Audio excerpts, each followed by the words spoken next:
tracking gitu. Kita kan bukan penjahat. Iya. Walaupun KTP Bela-belain ditahan, anak apa saya gitu. ketinggalan.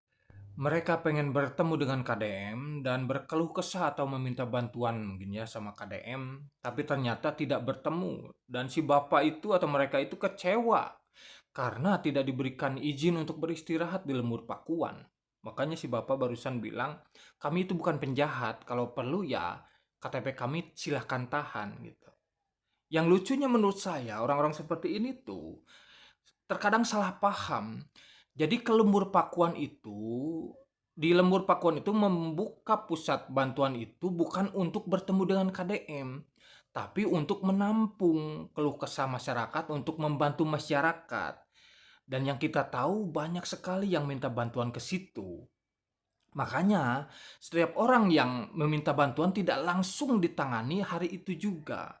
Tentu butuh proses. Dan yang kedua, bayangkan kalau semua orang diberikan izin untuk beristirahat di lembur Pakuan. Mau seperti apa coba? Orang itu kan sampai ratusan ribuan itu setiap harinya. Coba kalau mereka sengaja pengen bertemu dengan KDM sampai menginap berhari-hari hanya ingin bertemu dengan KDM. Bayangkan. Apa nggak penuh itu lembur Pakuan? Jadi gimana ya?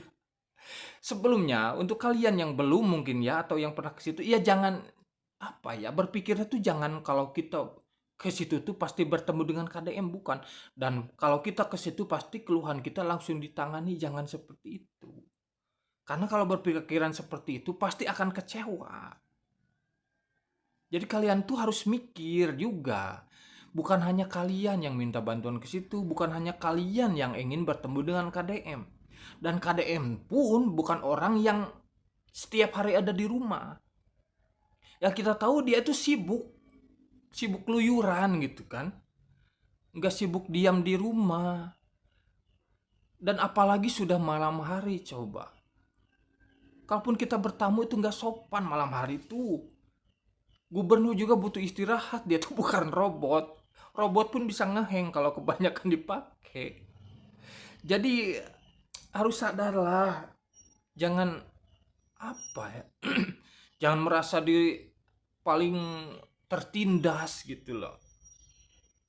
Apalagi sampai katakan si ibu ini meninggalkan anak yang lagi sakit, ya jangan sampai gitulah, buat apa gitu loh. Seurgen apa gitu loh masalahnya. Kalau urgen banget gitu udah tinggal bikin video lah. Viralkan gitu kan. Apalagi ini kalau cuman pengen ketemu ya buat apain gitu loh. Saya juga pengen